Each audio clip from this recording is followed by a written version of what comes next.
여러분 반갑습니다. 우리 예금 일반 기본 이론 이제 드디어 우체국 금융상품으로까지 왔습니다. 자, 이제 후반부 이제 넘어와서 끝을 향해서 가고 있습니다. 그런 느낌으로 공부하시면 되고요.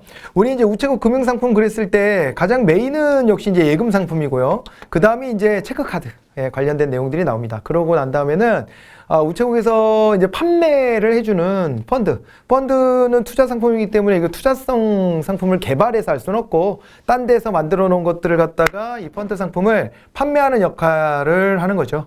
이제 그런 정도로 해가지고 내용들이 구성되어 있습니다.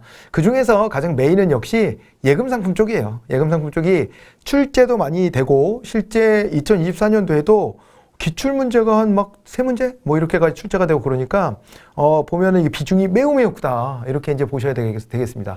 그리고 2025년을 넘어오면서 조금 이제 바뀐 게 뭐냐면은 예금 상품들의 뭐 들고 남이 조금은 있었지만은 그거보다도 더 인상 깊은 게 우대 이율이 어떻게 적용되는가에 대해서 다 이게 필요한 데마다 딱딱딱딱딱 넣어줬어요. 그래가지고 이제 그런 부분들이 사실은 좀 더, 눈에 좀 띕니다. 눈에 좀 띄고 그래서 여러분들이 이제 그 우대이율이 이제 이렇게 대놓고 들어왔다는 것은 우리에게 또 암기해야 될 부분들을 그만큼 늘려줬구나. 뭐 이런 얘기로 또 받아들이실 수밖에 없어요. 이게 보험 공부하실 때 보험 상품 공부하느라고 너무 진짜 진이 빠지잖아요. 그렇게 되는데 예금 상품은 그래도 비교적, 보험 상품에 비하면 별거 없구나. 이렇게 생각하고 있었는데, 우대이율 같은 걸 쑥쑥 집어넣는 바람에 그 바람에 살짝 좀 옛날보다는 좀 부담이 좀 더 높아지긴 했습니다. 그런 걸 감안해서 우리가 공부해 나가야 되겠습니다.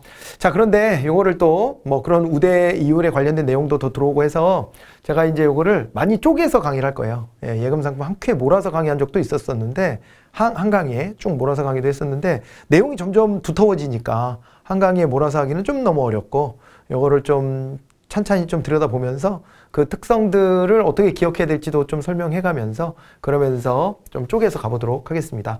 오늘은요, 이 시간에는 예금 상품 첫 번째 시간으로서 요구불성 예금 있죠? 수시 입출식 예금, 그거를 또 반으로 잘라가지고 이번 시간에 공부를 하는 것으로 그렇게 생각하시면 되겠습니다. 자, 우리 우체국 금융상품의 예금 상품과 체크카드, 펀드 상품이 있는데 그 중에서 이제 수시 입출식 예금, 이것도 다도 아니고 반 끊어서 보겠다.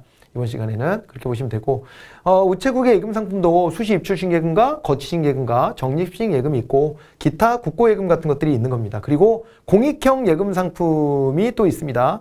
이거는 막 압류 방지 같은 거 걸어놓고 생활금 같은 거 있잖아요. 이런 것들을 빚 갚는데 함부로 이제 뺏기지 않도록 하는 거예요. 여러분, 빚을 얻었으면 갚아야죠. 그건 맞는 얘기입니다. 그러니까 빚은 갚아야 되는 개념인데 남의 돈 무서운지 모르고 돈을 끌어다 쓰는 것은 잘못이에요. 그거는 갚을 능력이 안 되는 돈을 막 땡겨다 쓰는 것은 분명히 문제를 삼을 수 있는 부분이에요.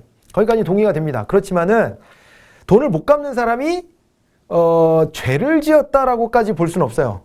이거는 어쩔 수 없는 그런 상황들, 예측하지 못했던 상황 혹은 본인의 의도대로 되지 않았던 여러 가지 조건과 환경들이 있을 것이고 또 더 나아가서는 우리나라의 금융제도가 어떻게 보면은 또 오히려 가난하고 경제적으로 좀 약자의 쪽에 좀 들어가는 사람들한테 불리하게 구성되어 있어요. 불리하게 구성되어 있어요. 그건 사실이에요. 왜냐하면 은행 입장에서는 당연하잖아요. 삼성전자에 돈 빌려주면은 못 받을 일이 별로 없을 것 같지만 그 영세한 가게 하나 차려놓고 손님도 잘 오지 않는 그런 가게 사장님한테 돈을 빌려주기는 쉬운 일이 아니에요. 못 갚을 확률이 올라가니까요. 거기다가 정상적으로 돈을 빌려준다라고 생각하기 어렵죠. 그래서 그런 분들이 가는 데가 제2금융권, 그런 데다가도 안 되면은 막 대부업체, 이런 데들을 쫓아다니는 거예요. 대부업체는 또 그런 서민금융을 위해서 또 나름의 역할을 한다라고 볼 수도 있지만 근데 여기도 고민이 많죠. 왜냐면은 대부업체들도 못 받는 확률이, 이게 부도 확률이 굉장히 높기 때문에 채권 부도가 나는 것을 감안해서 보면은요, 계산을 해봤을 때 20%보다는 더 높은 금리를 받아야 유지가 될 수 있다. 그런 얘기를 해요. 실제입니다, 이거. 그 업계에 있는 쪽으로부터 제가 들은 얘기예요. 그런데 우리나라가요, 이자 상한 제도가 있어가지고, 최고 이율이 20%예요. 최고 이율이. 그걸 넘어갈 수 없게 만들어 놨습니다, 국회가. 그 바람에 이제 대부업체들이 옛날만큼 뭐라 해야 돼? 기승을 부린다 그러지? 기승을 부리지는 못하는 거예요. 예전에는 TV만 틀면 막 대부업체 광고 나오고, 그것도 이제 규제받아서 그렇기도 하지만, 다른 한편으로는 막, 그죠? 대부업체 너무 난립하는 것 같고, 그랬었는데, 지금은 또 이제 그렇게까지 막 준동하지 못하는 게 그런 이유들도 있더라고요. 그래서, 이게 좀 고민거리입니다. 고민거리인데요. 보세요. 자, 가난한 사람이 돈 빌려놓고 못 갚았다라고 우리가 비판하는 거, 일면 타당합니다. 그렇지만은, 다른 한편 보면은요, 여유 있는 사람은요, 은행에 가서 떵떵거리고 낮은 금리로 대출 받을 수 있어요, 필요하면.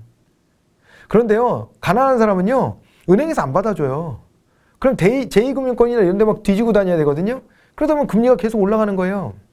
그래서 법정 최고 한도의 막 금리 같은 거를 급하니까 가져다 쓰고, 심한 경우에 이제 카드를 가지고, 신용카드 가지고서, 카드론을 받을 때도 있죠. 이런 것들을 받고서, 현금 서비스 받고 카드론 받고 이러면, 그러면 나중에 가서 그 금리가 굉장히 높단 말이에요. 그럼 이제 그 빚 갚다 보면은 더 수렁에 빠지는 거예요. 이거는 구조적인 문제도 있지 않아요? 구조적인 문제 있다고 봐야 돼요. 우리 공동체의 제도는 공동체가 다 같이 잘 살 수 있는 방향으로 만들어져야 되는 거죠. 우리가 그게 사회생활을 하는 거예요. 사회 공동체를 만드는 겁니다. 그런데 그냥 지금의 제도를 그냥 그대로 두고, 너네들이 불리한 것은 너희들이 원래 가난했기 때문이고 그렇기 때문에 니들이 알아서 해. 이렇게 할 수는 없는 거예요. 제도적으로는. 여러분들은 우체국에서 근무해야 될 이제 공무원분들이 될 것이기 때문에 이런 맥락을 좀 이해하고 계셔야 돼요.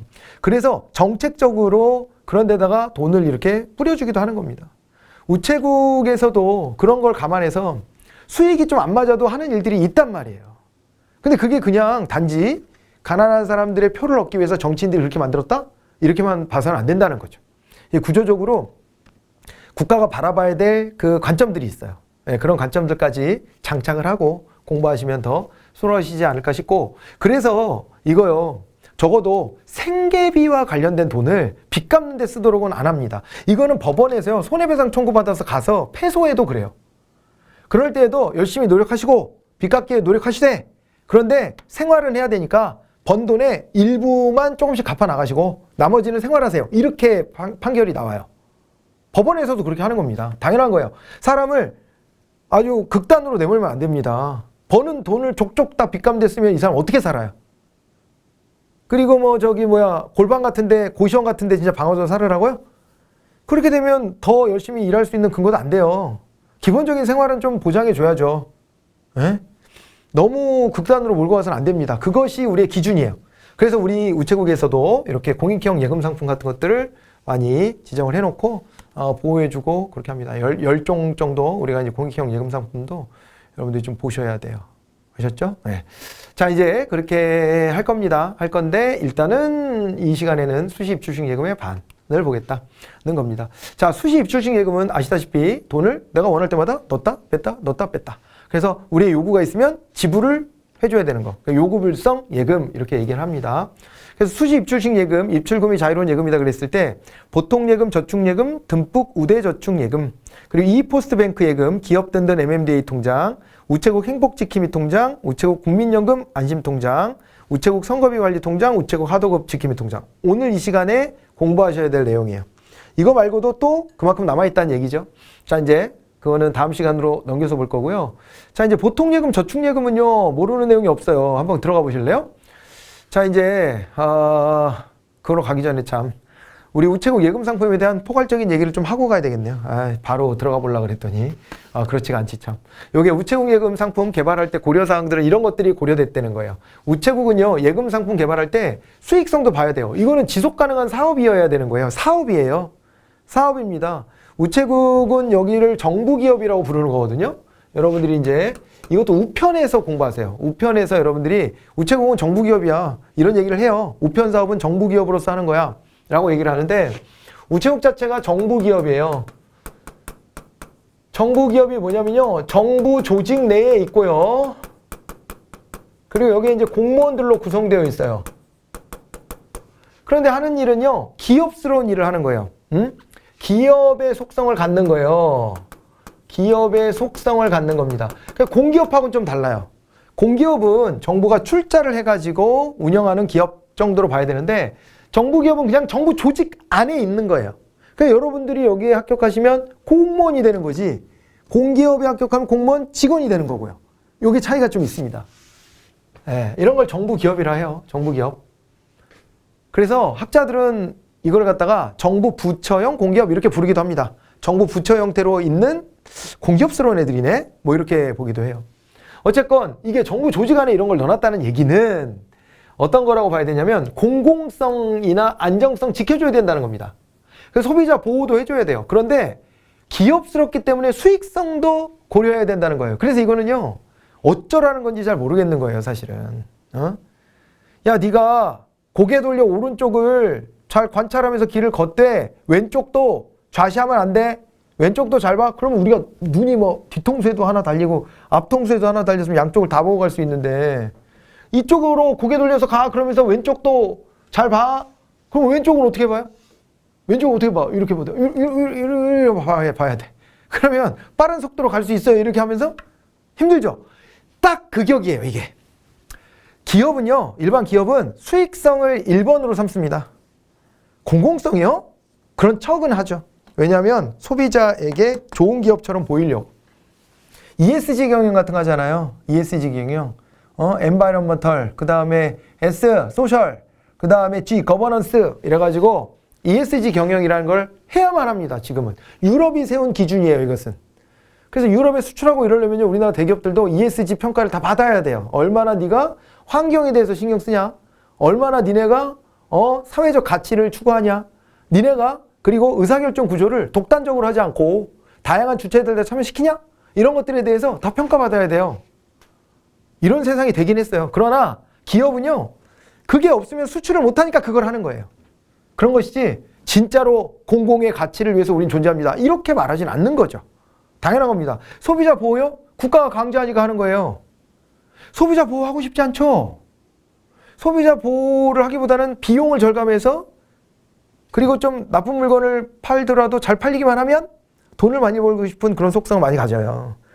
그런데 정부가 운영을 하면 그렇게 하면 안 되죠. 정부는요, 수익도 봐야 되겠지만은 기업 형태로 가니까 여기에 공공성이 같이 따라 붙어야 되는 거예요. 공공성. 됐나요? 공공성. 이 공공의 가치를 놓쳐서는 안 된다는 겁니다. 이 두 마리 토끼예요, 근데. 응? 두 마리 토끼야. 이쪽도 보고 저쪽도 보고 하라는 얘기예요. 원래 기업은 한쪽만 보고 막 달려가면 되는데, 여기는 이쪽도 보고 이쪽도 보고. 야, 쉽지 않다, 정말. 그래서 우체국 가보시면 알겠지만은 재정 상태 이런 게 별로 좋지는 못할 거예요. 좋지는 못할 겁니다. 특히 우편 같은 거는 요금도 못 올려. 요금을 올리면 안 되죠. 이건 기본적인 통신 서비스. 모든 국민이 보편적으로 누려야 될 통신 서비스라고 하기 때문에 못 올려요. 금융은 좀 거기보다는 좀 자유롭긴 해요. 그렇지만은 금융도 함부로 상품을 만들면 정부가 욕을 얻어먹겠죠? 야, 돈 벌으려고 정부가 환장했네? 이런 평가가 나오면 안 되잖아요. 그런 거에 대한 애로사항이 있습니다. 여러분들이 이제 그 조직에 들어가서 일을 하시게 되는 거예요. 두 마리 토끼를 잡기 위해서 노력할 수밖에 없는 겁니다. 수익성 보겠습니다. 우체국 예금 상품은 예금 사업의 영위를 위해서 이익을 창출할 수 있도록 수익성을 고려하는 게 당연합니다. 기업의 형식을 가지고 있어요. 그런데 공공성 챙겨야 합니다. 우체국 예금 상품은 수익성뿐만 아니라 국민경제 공익증진, 금융시장 발전 이런 것들에 기여하는 방안을 반드시 만들어야 되고 안정적으로 운영돼야 돼요. 이게 이제 우체국 예금 상품은 예금이 전체 자산 수익률 변동성과 손실 위험이 허용되는 범위 안에 있도록 안정성을 고려한다. 즉 예금을 받아서 이걸 다른 데다 투자해서 돈을 굴릴 거거든요. 그래서 거기에서 돈을 불려와서 이자를 주는 거예요. 이런 구조인데 이걸 너무 위험한 데다가 돈을 굴리거나 하면 안 된다는 거예요. 우리는요, 우체국이라는 데는 국가가 운영하기 때문에 국민들이 여기 우체국의 상품을 가졌다는 것은 야, 국가가 보장하는 건데 이런 믿음이 있는 거예요. 그런데 국가가 보장한다라는 믿음을 가지고 왔는데 그거를 그냥 산통을 팍 깨버리면 안 되죠. 그런 겁니다. 그래서 안정성도 잘 고려를 해서 돈을 날려먹거나 하지 않도록 잘 해야 됩니다. 그리고 소비자 보호해야죠. 우체국 예금 상품은 소비자 보호의 관점도 다 같이 고려해야 된다. 이렇게 보시면 좋겠습니다.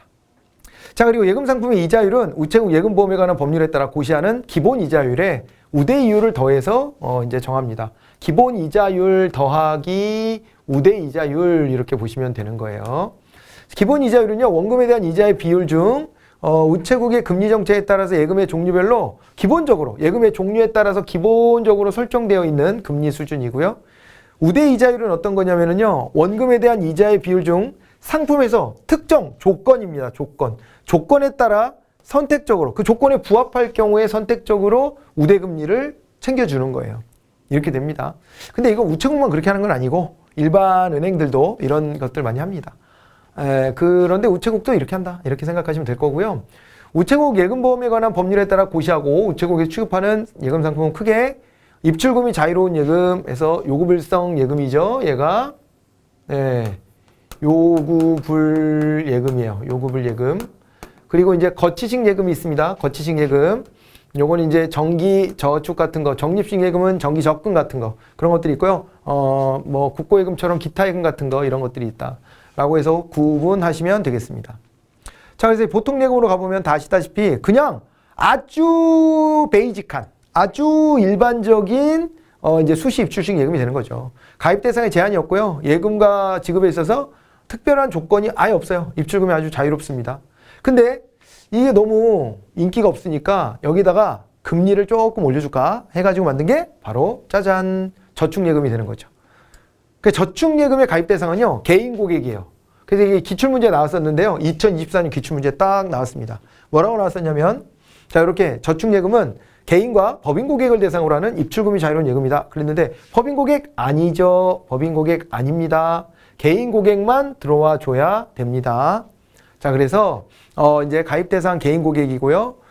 주요 특징 입출금이 자유로운 예금이다. 똑같아요. 보통 예금하고 사실. 근데 보통 예금보다 금리를 조금 더 챙겨준다. 이런 게 특징이죠 원래가. 그 다음에 MMDA가 나왔습니다. MMDA. 이건 MMDA는 뭐였냐면은 약간 좀 목돈을 가지고 아주 단기에 기간 동안 목돈을 넣어놓을 수 있는 통장이에요. 이게 MMDA가 됩니다. MMDA. 이게 이제 앞에서 우리 공부했을 때 이게 이제 CMA 같은 거하고 또 MMF 같은 상품하고 서로 경쟁한다. 그런 얘기들을 했었는데 MMDA 상품으로서 이게 또 개인 고객을 대상으로 한 MMDA가 있고 기업 고객을 대상으로 한 MMDA도 있어요. 그래서 여기서 보면 개인 고객을 대상으로 한 것은 뭐가 되냐면 듬뿍 우대저축 예금이에요. 듬뿍 우대저축 예금. 듬뿍 우대저축 예금 그러면은 이게 글쎄 MMDA구나라는 티가 안 나요.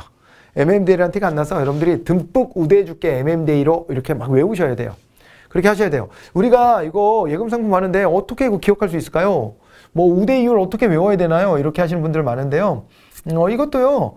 이 명칭을 보면 상품명을 보면은 대충 느낌이 좀 와줘야 됩니다. 요 특징이 이렇겠구나라는 것들의 감을 잡아나가면서 거기에 이제 내용들을 채우는 거예요. 그래서 듬뿍 우대저축 예금이다 그러면 가입 대상은 개인 고객이고 주요 특징을 보시게 되면 예치 금액별로 차등금리를 적용하는 개인 MMDA 상품 이렇게 했습니다.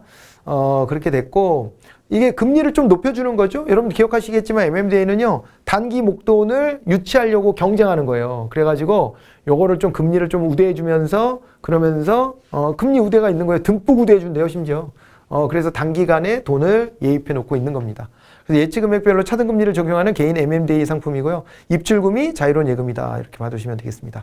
2024년도에 이렇게 해서 시험에 나왔습니다. 듬뿍 우대저축 예금은 개인 고객을 대상으로 예치 금액별로 차등금리를 적용하는 개인 MMDA 상품이다. 라고 해서 그 문장 그대로 시험 문제 출제가 됐고요. 이 포스트뱅크 예금으로 가보겠습니다. 이것은 이제 실명의 개인이 가입을 합니다. 주요 특징을 보시게 되면 인터넷 뱅킹, 스마트 뱅킹 또는 우체국 창구를 통해서 가입을 하고 그랬습니다. 이거 보세요. 2가 들어갔죠? 2가 들어가요. 2. 포스트 뱅크라고 했으니까 이게 우체국 은행이에요. 근데 2야 2니까 창구 와서 하는 겁니까 이거? 창구 아닐 것 같죠? 2. 그래가지고요. 이게 뭐냐면 인터넷 뱅킹, 스마트 뱅킹 또는 우체국 창구를 통해 가입하고 그리고 별도의 통장 발행 없이 전자금융 채널을 통해서 거래한다 이렇게 되어 있습니다. 그러니까 원칙은 뭐냐면은 보세요. 원칙은 2가 나왔으니까 이게 먼저 나오잖아요. 인터넷 뱅킹과 스마트 뱅킹이 나와요. 그런데 그렇게 했더니 또 이제 이걸 잘 못 다루는 고객들이 있어요. 특히 우체국 입장에서는 이런데 농촌 지역 같은 데 살고 있는 고령자들 이런 분들에 대한 고려도 해야 되거든요. 그래서 창구를 통해서 가입할 수 있게끔까지는 열어놨어. 이 원래 2자가 들어가면 여기서 끝났어야 돼. 원래는. 그죠? 창구를 안 하기 때문에 더 우대해 드릴게요. 이렇게 가야 되는 거예요. 원래가. 그러려고 저런 상품 만드는 거 아니겠습니까? 그럼에도 불구하고 우체국 창구를 배제할 수는 없겠다. 어떤 특정 고객들은 아예 가입 못하는 경우가 될 수 있기 때문에 우체국은 그런 걸 방치할 수 없으니까 우체국 창구를 통해서 가입할 수도 있게 한다. 그렇지만은 별도의 통장 발행 없이 전자금융 채널을 통해서 거래하게끔 하고 있는 거예요. 그죠? 그래서 가입은 우체국 창구에서 하더라도 지금 뭐예요? 그 다음에 거래는 인터넷 뱅킹, 스마트 뱅킹, 그 다음에 폰 뱅킹, 자동화기기 이런 것들을 통해서 거래하라는 얘기입니다. 그래서 이자가 들어간 거예요. 입출금이 자유로운 예금의 한 종류로서 이 포스트뱅크 예금을 기억해 놓으시기 바랍니다. 얘는 두 번이나 시험에 나왔네요. 2019, 2014 이렇게 해서 시험에 출제가 됐습니다. 그래서 이게 보면은 이 포스트뱅크 예금과 관련해서도 여러분들이 이제 그 특징들을 좀 보시고요. 그리고 이제 이 예금의 상품 우대이율은 매 결산 기간 중 다음에 정하는 조건을 충족하는 경우 최고 연 0.5%포인트를 제공한다. 이렇게 돼 있어요. 우대이율이라고 하는 게 뭐예요? 우리가요, 보면은 이제 뭐였냐면은 조건에 충족하면 우대이율을 준다 그랬어요. 그러니까 금리 부분이 다시 넘어가 볼게요. 앞에. 자, 가보시면 뭐가 있었냐. 우리 여기 이율. 자, 여기 기본 이자율이 있고 우대 이자율이 있잖아요. 우대 이자율. 이 말이 달리 말하면 우대 금리 아닙니까? 우대 금리가 여기에 들어가는 거잖아요. 기본 이자율 플러스 알파로 우대 금리를 줍니다. 우대 이자율. 그렇게 가는데, 자, 여기에 가보시면은 이제 여기에 자, 이 포스트뱅크 예금부터 우대 금리 얘기가 나오기 시작했어요. 여기 보면 이 예금의 상품 우대이율은 매 결산 기간 중 다음에 정한 조건을 충족하면 최고 연 0.5%를 준다. 이렇게 했어요. 0.5% 보니까 0.2 더하기 0.1 더하기 0.1 더하기 0.1을 하면 0.5가 돼요. 합을 해봤더니 그 합이 0.5%포인트가 됩니다. 예?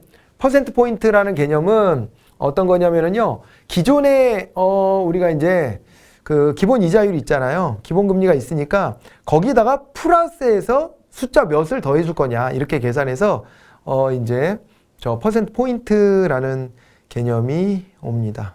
퍼센트 포인트라는 개념이. 그러니까 기본 금리가 5%인데 우대 금리를 뭐 2% 해준다. 그러면은요 이게 2% 포인트를 더해 준 거예요. 2% 포인트. 5%에다가 2% 포인트를 더해주면 7%가 되는 거예요. 이렇게 계산해야 돼요. 자칫 잘못해서 5%에 2% 더 줘. 그러면 이거는요 사실은 올바르게 표현한 거 아니에요. 이 5%를 100으로 놓고 그 중에 2%를 더 준다. 이런 식으로 해석될 여지가 있어요. 그러니까 5%만큼 주는 것에 여기에 2%를 더 얹어줄게. 이렇게 말하는 것과 5%에다가 숫자 2를 더 덧붙인 퍼센트로 보장해줄게 라는 말은 완전 다른 말이잖아요. 퍼센트 포인트라는 말은요. 이걸 통해서 이거를 합산해서 이렇게 간다는 얘기예요. 5% 포인트 더하기 2% 포인트 하면 7%가 되는 거예요. 그죠? 그러니까 5%에다가 원래는 2% 포인트를 더해줍니다. 이렇게 말해도 돼요. 그렇게 말하면 7% 이렇게 나오는 겁니다. 그래서 여기서 0.5% 포인트 이 단위를 쓰는 것은 앞으로 계속 우대 금리는 이런 퍼센트 포인트라는 단위를 쓰는데 기본 이자율에다가 그 퍼센트 포인트만큼을 덧붙여주면 돼 라는 개념으로 이해하시면 됩니다. 근데 이게 다 해서 최고 0.5% 포인트라고 했으니까요. 이게 다 해당되면 0.5% 포인트가 나오게 되는 거예요. 결산기 평균 잔액 50만 원 이상이면 0.2% 포인트 이렇게 가산이 되고 그 다음에 우체국 급여성 이체 기준에 해당하는 실적이 있으면 이게 수시입 출식 예금은요. 원래 자기의 월급 통장으로 많이 써요. 들어왔다 나갔다 하는 월급 통장을 많이 쓰기 때문에 그래서 이제 요 얘기가 들어와 있습니다. 그래서 요거 0.1% 포인트. 그 다음에 우체국 스마트 뱅킹으로 이체 출금 거래 실적이 있을 시에도 0.1% 포인트. 또 우체국 체크카드 이용 실적이 20만 원 이상이면 0.1% 포인트. 밑에 있는 것들은 다 뭐라고 봐야 돼요? 이 밑에 있는 것들이 자 판촉이에요. 판촉. 이거 열심히 써주시고 그 다음에 우체국에서 취급하고 있는 다양한 나머지 상품들 이런 것들 좀 써보세요. 그거 쓰시면은 우리가 여기다가 우대금리 더 붙여드릴게. 이렇게 지금 영업 뛰는 겁니다. 이게 한마디로 말해서. 그러면 기왕이면 우리가 왜 이마트 가서도 그 얼마 되도 않는 포인트 쌓으려고 어떻게든 그 포인트 카드 쓰려고 노력하잖아요. 그래도 이마트 포인트 카드는 그거 가지고 가면은 뭐 어떤 걸 몇천 원씩 깎아주니까 그거는 좋다 쳐. 주유소 적립은 왜 하는 겁니까? 주유소 적립. 주유소 적립하면은요, 그 브랜드마다 적립을 시켜주는데, 그거 사실은 뭐 되게 큰 액수를 주는 것도 아니에요. 그럼에도 불구하고 그거 아까워서 그거 어떻게든 적립하려고 하잖아요. 비슷합니다. 여기도. 사람들한테요. 자, 이거 이제 예금 계좌 개설하는데 체크카드 이용하세요. 아, 여기에 연동해가지고 체크카드 쓰세요. 체크카드 20만 원 이상 쓰면 우대금리 드려요. 이렇게 하면은 뭐 그냥 할까? 뭐 이렇게 되는 거죠. 아, 조금이라도 더 나한테 유리해지면 할까? 그래서 이런 거를 거는 거예요. 조건들을. 그렇게 생각하고 보세요. 이번에는 기업 든든 MMDA입니다. MMDA가 기업 것도 있다 그랬죠. 그래서 여기 보시면 법인, 자, 법인용 MMDA예요. 고유 번호증을 부여받은 단체, 사업자 등록증을 가진 개인 사업자, 이렇게 해서 개인이 아닌 사업자, 법인, 단체, 이런 데들이 기업 든든 MMDA 통장을 가입할 수 있습니다. 주요 특징을 보시면 예치 금액별로 차등금리를 적용하는 기업 MMDA 상품이다. 이렇게 돼 있고요. 당연히 수십 주식 예금으로 되어 있습니다. 단기간 맡겼다가 되찾으려고 하는 것이기 때문에 그렇습니다. 2016년도에 이렇게 또 출제가 된 바가 있고요. 우체국 행복지킴이 통장으로 가보겠습니다. 국가에서 지급하는 각종 복지급여 수급자를 위한 거예요. 보세요. 각종 복지급여 수급자요. 복지급여를 수급받을 때 이 통장으로 받으라는 거예요. 그래서 좀 우리 최소한 인간이 행복하게 살 수 있는 토대를 좀 만들어 봅시다 라고 하는 겁니다. 그래서 행복지킴이 통장이고요.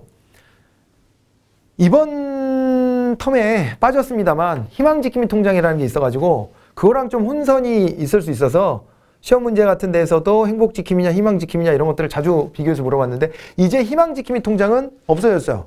희망지킴이는 없어졌는데 요 행복지킴이 통장이요. 요거는 그대로 유지가 되어 있습니다. 그래서 각종 복지급여 수급자들이 그 복지급여를 이 통장으로 받는 거예요. 그럼 이걸 어떻게 해줘야 되겠어요? 압류 방지 해줘야 돼요. 이게 공익형 상품으로 가져야 되는 겁니다. 여기에다 그냥 압류 걸고 들어와가지고 막 뺏어가려고 한다. 야, 너 나한테 돈 빌렸잖아. 이러고 압류 거는 거. 우리 압류 앞에서 공부했잖아요. 응? 예금 통장에다가 이거 압류를 건다. 근데 이게 요구불성 예금이지 않습니까? 요구불성 예금이기 때문에 아무래도 수시로 돈이 나고 들고 하기 때문에 우리가 공부한 바에 따르면 질권 설정 같은 건 좀 어려워요. 근데 압류라는 건 뭐냐면은 압류라고 하는 것은 그냥 이거라도 다만 얼마라도 뺏어가겠다라고 탁 걸어놓는 거거든. 그렇게 될 수가 있는데 그러다 보면은 이 복지급여 받은 걸 갖다가 빚값 내 써버리면 최소한의 행복을 유지할 수 없잖아요. 그래서 이 행복지킴이 통장은 어떻게 된다? 복지급여 수급을 하되 압류방지 수급금에 한해서 입금이 가능한 예금이에요. 복지급여 여기다 다 듣는 거예요. 그래갖고 저소득층 생활안정 및 경제활동 지원 도모를 목적으로 기초생활보장, 기초연금제도 아시죠? 65세 이상 노인 하위 70%한테 주고 있는 기초연금이 있습니다. 이거는 자기가 연금 부어놔서 받는 게 아니고요. 그런 거 없이 그냥 최저생활 유지하라고 주는 거예요. 장애인연금, 그 다음에 장애수당, 기초생활 수급권 보호를 위한 압류방지 전용통장이다. 이렇게 되어 있습니다. 압류방지 전용통장. 됐죠? 복지급여를 집어넣는 통장이 행복지킴이 통장입니다. 자, 여기 2022년, 2021년 이렇게 해서 출제가 또 계속 이어져 왔다는 거 한 번 더 확인하시고요. 가입 대상이 어떤 거냐? 아래에서 정하는 실명의 개인이에요. 보세요. 기초생활수급자, 그 다음에 기초연금 수급자, 장애인연금 수급자, 그 다음에 장애수당, 장애아동수당 수급자, 그 다음에 한부모 가족 지원 보호 대상자, 다 복지와 관련됐죠? 그 다음에 보험급여 수급자, 이렇게 돼 있고, 그 다음에 또, 긴급지원 대상자, 이렇게 돼 있고, 그 다음에 또 여기도 보험급여인데요. 이거는 이제 어선원 보험의 보험급여 지급 대상자, 이렇게도 들어와 있습니다. 또 그 다음에 노인장기 요양보험법에서 정하는 특별 현금 급여비 수급자가 있어요. 노인장기 요양보험이라고 하는 것은 여러분들 뭐 아시겠지만은 이게 이제 노인성 질환 같은 것들이 많아졌기 때문에 그거에 관련해서 이제 요양보험을 만들어 놨거든요. 근데 여기서 특별 현금 급여비 수급자가 있으면은 거기도 행복지킴이 통장을 통해서 받으면 되고, 그 다음에 건설 근로자의 퇴직공제금 같은 거, 이런 것들 수급자, 아동수당이나 영아수당 수급자, 아동수당 잘 아시죠? 아동수당. 아이 낳아서 키우면 요즘엔 나라에서 막 돈 주고 그래요. 예전엔 상상조차 못했던 일이죠. 그 다음에 이 소기업 소상공인 공제금 수급자가 또 있습니다. 중소기업 협동조합법이 있거든요.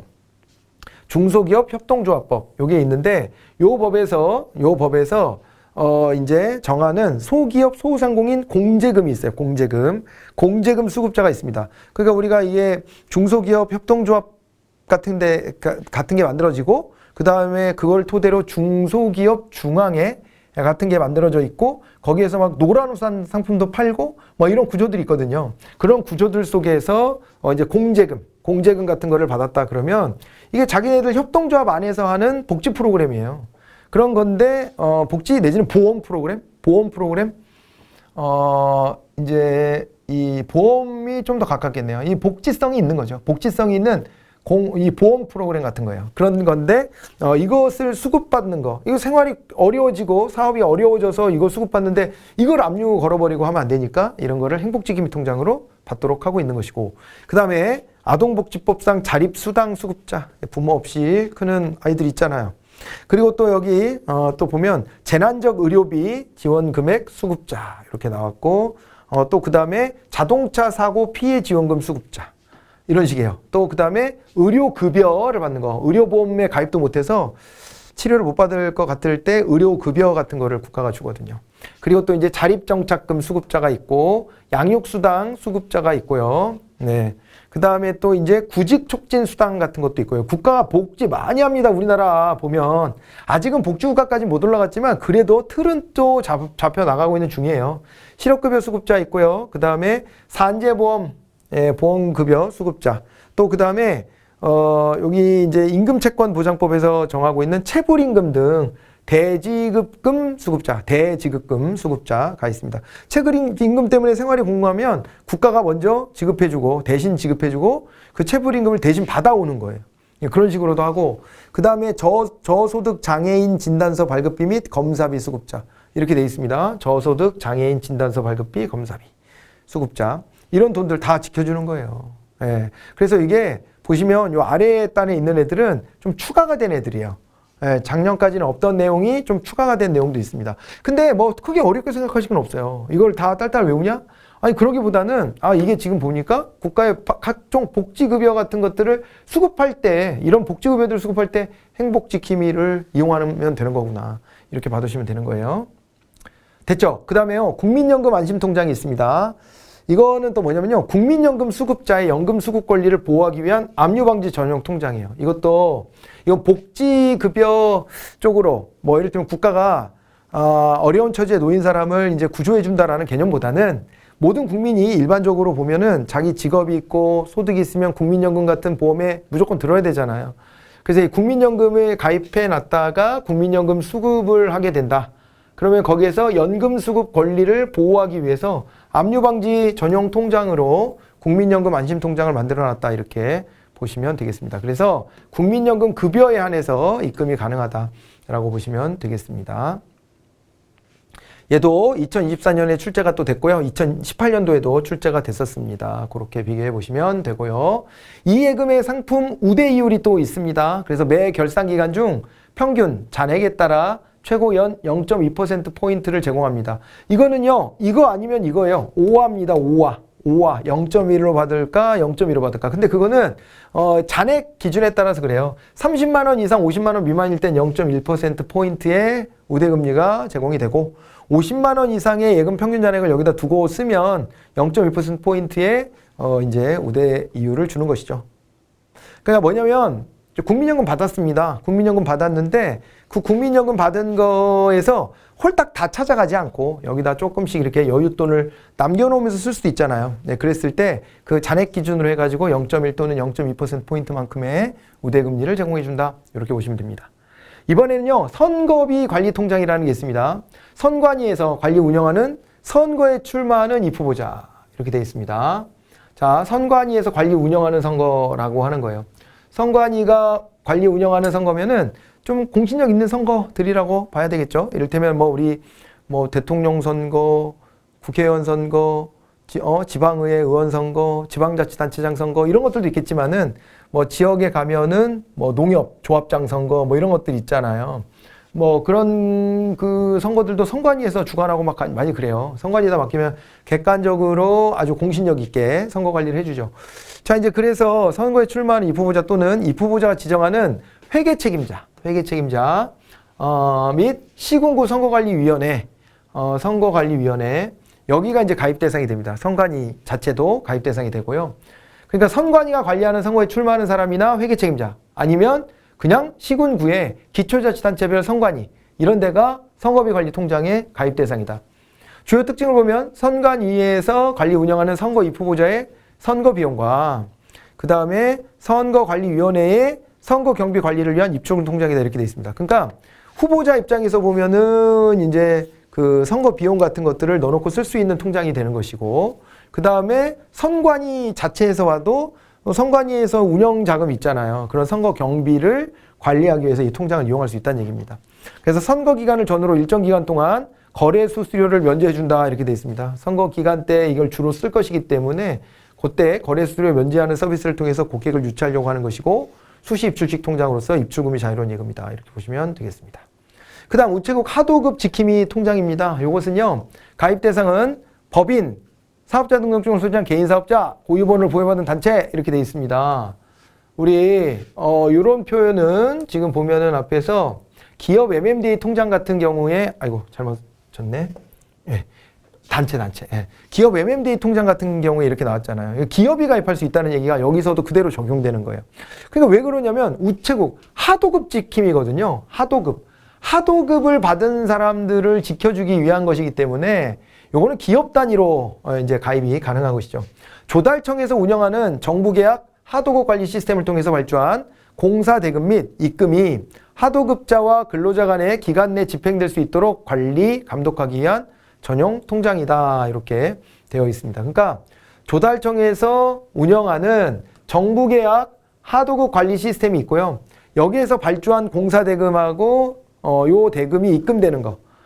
이제 이게 하도급자와 근로자에게 제대로 빨리빨리 전달될 수 있도록 그거를 케어해주기 위해서 만들어진 통장이라고 생각하시면 돼요. 그러니까 하도급이 뭐냐면 이런 거죠. 항상 시행사가 있고 시공사가 있고 막 공사 같은 거 보면요. 우리가 시행할게요 하고 맡아가지고 시공사들을요 이렇게 계단식으로요 계속 하도급을 주는 거예요. 밑으로. 그래서 결국에는 중간에서는요. 야 우리가 사업 따왔다.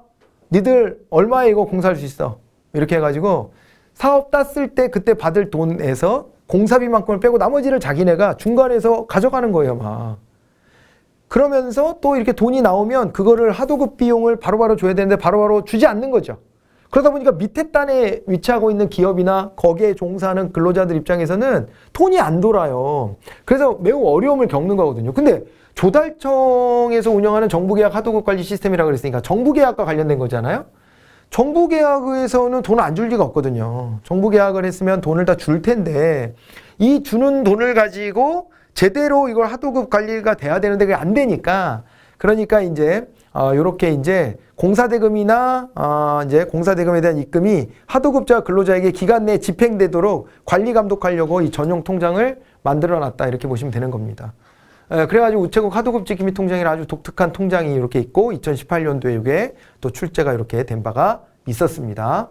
예금 출금은 정부계약 하도급 관리 시스템의 이체 요청을 통해서만 가능하도록 해놨기 때문에 요거를 갖다가 중간에서 빼돌린다거나 그래서 하도급자한테 가야 될 것이 이제 제대로 전달 안 되거나 하는 것들을 방지할 수 있는 것이다 라고 보시면 됩니다. 그래서 우체국 창구나 전자금융, 자동화기기 이런 걸로는 출금이 불가하고요.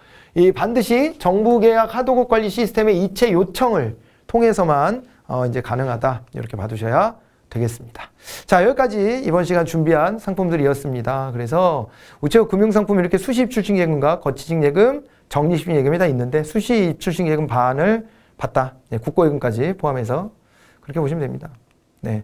그리고 우체국 예금 상품 개발할 때는 수익성, 공공성, 안정성, 거기다가 소비자 보호까지 다 감안해서 상품 개발을 해야 된다는 것이고, 이자율은 기본 이자율에다가 우대 이자율인데 이 우대 이자율이 상품별로 우대 이자를 주는 경우에 이걸 표로 다 쪼개 넣어놔서 우리가 이제 공부할 양이 좀 늘었다. 그런 얘기까지 마무리를 했습니다. 다음 시간에 이어서 나머지 이제 이 수시 입출식 예금 더 보도록 하겠습니다. 고생하셨습니다. 다음 시간에 뵙겠습니다. 안녕히 계세요.